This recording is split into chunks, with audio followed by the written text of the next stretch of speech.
Now, for more on the shooting of the Prime Minister of Slovakia, I'm being joined by global affairs analyst Dr. Bola Didiro from Liverpool in the United Kingdom. Good to have you join us.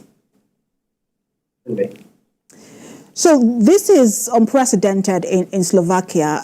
It has happened in some other countries in the EU, but in Slovakia it's quite unprecedented. We know that that country is highly polarized politically, but could anyone have seen this coming?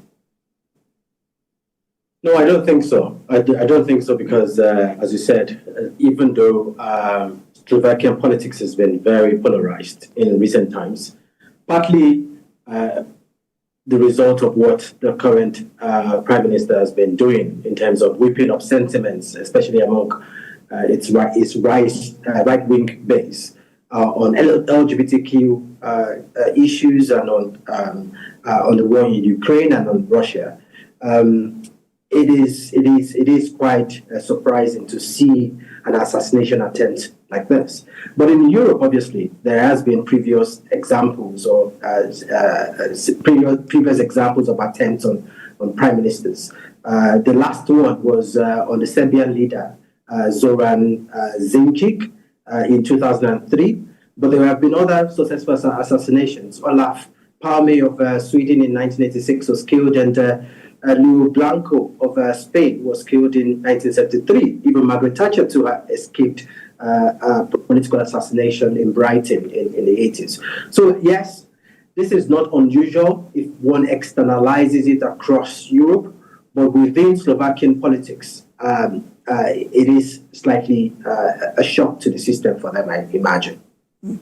And this particular attack has been termed politically motivated, and fingers are being pointed at progressives and the media as well.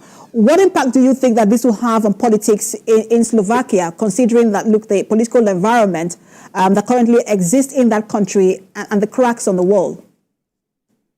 I think that fingers are being pointed across. I mean, if the left have been blamed partly for this, but also one cannot completely exonerate the prime minister. You know, he's been in power is the longest serving prime minister in Slovakia's history. He first came to power in 2006, was in power between 2011 and 2018, and only rode into power again in last year on the back of very divisive and polarizing politics.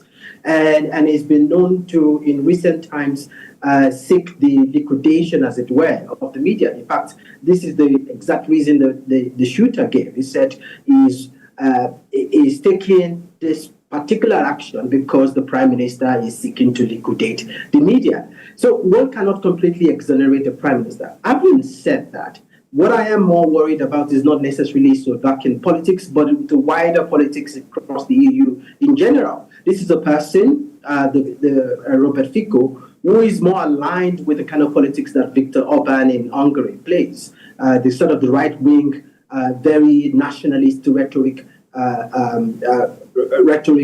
infused politics. And as you said in your report, he's a prominent supporter of Russia. In fact, is against EU's arming of Ukraine.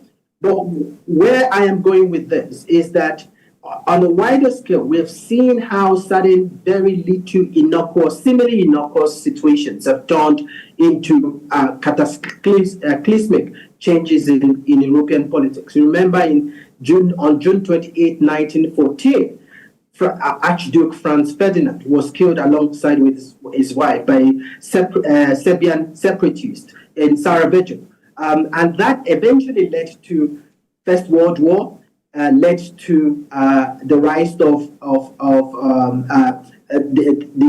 the Russian Revolution, led to the rise of Nazism, led to the Second World War. So it might have seemed a very small, innocuous event on the summer of 1914, but it eventually transformed into something that changed the whole of Europe. The point I'm trying to make is that can we see something, not necessarily in terms of a war blowing out in Europe, and I'm not suggesting that this will lead to war at all, but what I'm saying is that does it change politics in a way that we are not currently foreseen. For instance, would the Russians begin to argue, and we're seeing the deputy prime minister, former prime minister Dmitry Medvedev, claiming that in some ways that a fine politician like Robert Fico is being targeted because he takes the sort of what he calls the moderate position on Russia. So is Russia going to take this as an indication that and politicize this assassination attempt?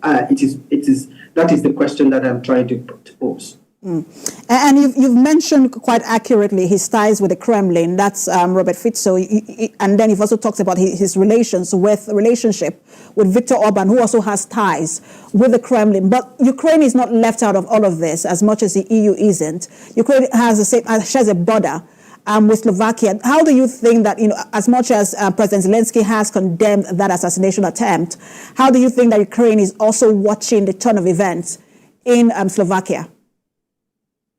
Well, if there is anything that I have seen with the Ukrainian politics in recent time, and apologies to those who are,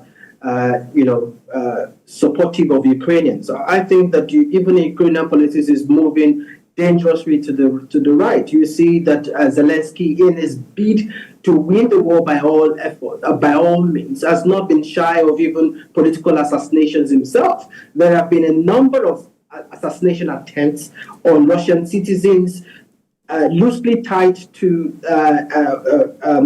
the Kremlin. But there has not been any. Sorry to interrupt you, but there has not been any evidence pointing to the fact that this is, from Ukraine.